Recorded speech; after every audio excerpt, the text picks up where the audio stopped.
Monsieur le Président, Monsieur le Premier ministre, Messieurs les ministres, Mesdames et Messieurs les ministres, mes chers collègues, l'Europe est à un tournant critique de son histoire. Le bouclier américain se dérobe, l'Ukraine risque d'être abandonnée, la Russie renforcée. Washington est devenu la cour de Néron, un empereur incendiaire, des courtisans soumis et un bouffon sous kétamine chargé de l'épuration de la fonction publique. C'est un drame pour le monde libre, mais c'est d'abord un drame pour les États-Unis. Le message de Trump est que rien ne sert d'être son allié puisqu'il ne vous défendra pas, qu'il vous imposera plus de droits de douane qu'à ses ennemis et vous menacera de s'emparer de vos territoires tout en soutenant les dictatures qui vous envahissent. Le roi du deal est en train de montrer ce qu'est l'art du deal à plat ventre. Il pense qu'il va intimider la Chine en se couchant devant Poutine, mais Xi Jinping, devant un tel naufrage, est sans doute en train d'accélérer les préparatifs de l'invasion de Taïwan. Jamais dans l'histoire, un président des États-Unis n'a capitulé devant l'ennemi. Jamais aucun n'a soutenu un agresseur contre un allié. Jamais aucun n'a piétiné la Constitution américaine, pris autant de décrets illégaux, révoqué les juges qui pourraient l'en empêcher, limogé d'un coup l'état-major militaire, affaibli tous les contre-pouvoirs et pris le contrôle des réseaux sociaux. Ce n'est pas une dérive illibérale, c'est un début de confiscation de la démocratie. Rappelons-nous qu'il n'a fallu qu'un mois, 3 semaines et 2 jours pour mettre à bas la République de Weimar et sa Constitution. J'ai confiance dans la solidité de la démocratie américaine et le pays proteste déjà. Mais en un mois, Trump a fait plus de mal à l'Amérique qu'en 4 ans de sa dernière présidence. Nous étions en guerre contre un dictateur, nous nous battons désormais contre un dictateur soutenu par un traître. Il y a 8 jours, au moment même où Trump passait la main dans le dos de Macron à la Maison-Blanche, les États-Unis votaient à l'ONU avec la Russie et la Corée du Nord contre les Européens réclamant le départ des troupes russes. 2 jours plus tard, dans le bureau ovale, le planqué du service militaire donnait des leçons de morale et de stratégie au héros de guerre Zelensky avant de le congédier comme un palefrenier en lui ordonnant de se soumettre ou de se démettre.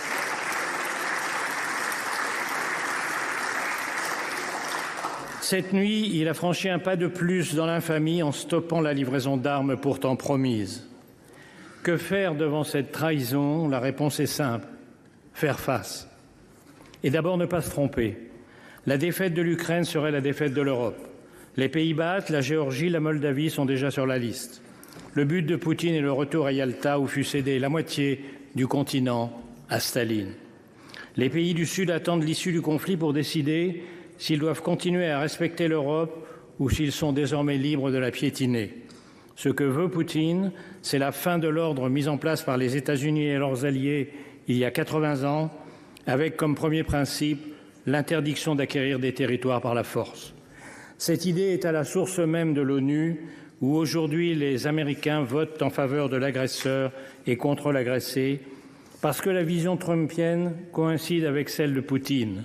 Un retour aux sphères d'influence, les grandes puissances dictant le sort des petits pays. À moi, le Groenland, le Panama et le Canada. À toi, l'Ukraine, les pays baltes et l'Europe de l'Est. À lui, Taïwan et la mer de Chine. On appelle cela, dans les soirées des oligarques du golfe de Mar-a-Lago, le réalisme diplomatique. Nous sommes donc seuls. Mais le discours selon lequel on ne peut résister à Poutine est faux. Contrairement à la propagande du Kremlin, la Russie va mal. En 3 ans, la soi-disant 2e armée du monde n'a réussi à grappiller que des miettes d'un pays 3 fois moins peuplé. Les taux d'intérêt à 25%, l'effondrement des réserves de devises et d'or, l'écroulement démographique montrent qu'elle est au bord du gouffre. Le coup de pouce américain à Poutine est la plus grande erreur stratégique jamais commise lors d'une guerre. Le choc est violent, mais il a une vertu. Les Européens sortent du déni. Ils ont compris en un jour à Munich que la survie de l'Ukraine et l'avenir de l'Europe sont entre leurs mains et qu'ils ont 3 impératifs. Accélérer l'aide militaire à l'Ukraine pour compenser le lâchage américain, pour qu'elle tienne, et bien sûr pour imposer sa présence et celle de l'Europe dans toute négociation. Cela coûtera cher. Il faudra en terminer avec le tabou de l'utilisation des avoirs russes gelés.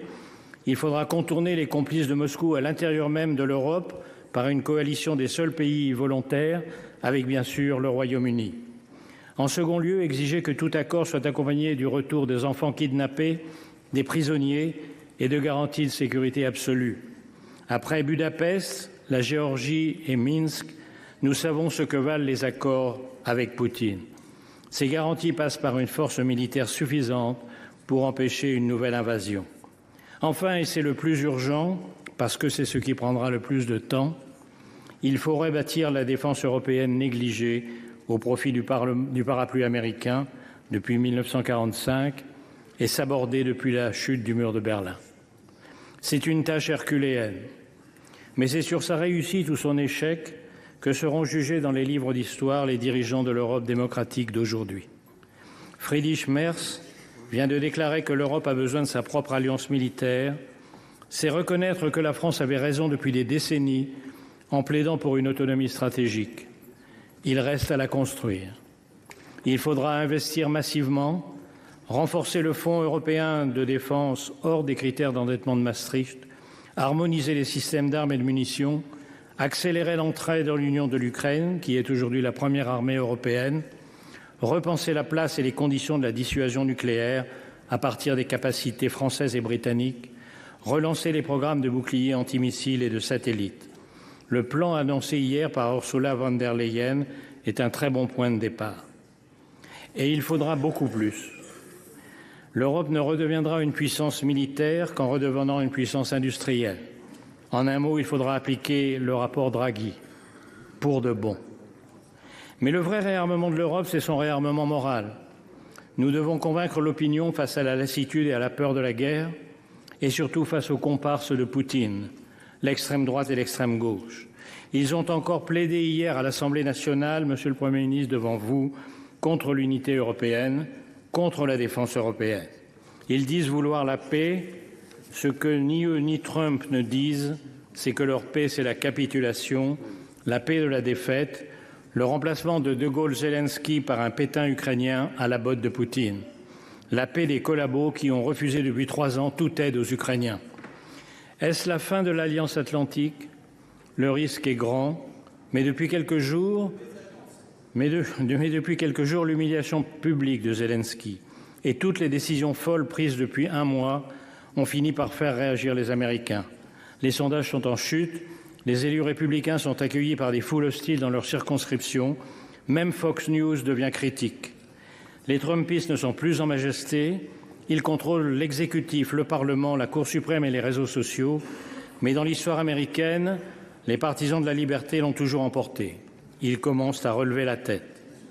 Le sort de l'Ukraine se joue dans les tranchées, mais il dépend aussi de ceux qui, aux États-Unis, veulent défendre la démocratie et ici de notre capacité à unir les Européens, à trouver les moyens de leur défense commune et à refaire de l'Europe la puissance qu'elle fut un jour dans l'histoire et qu'elle hésite à redevenir.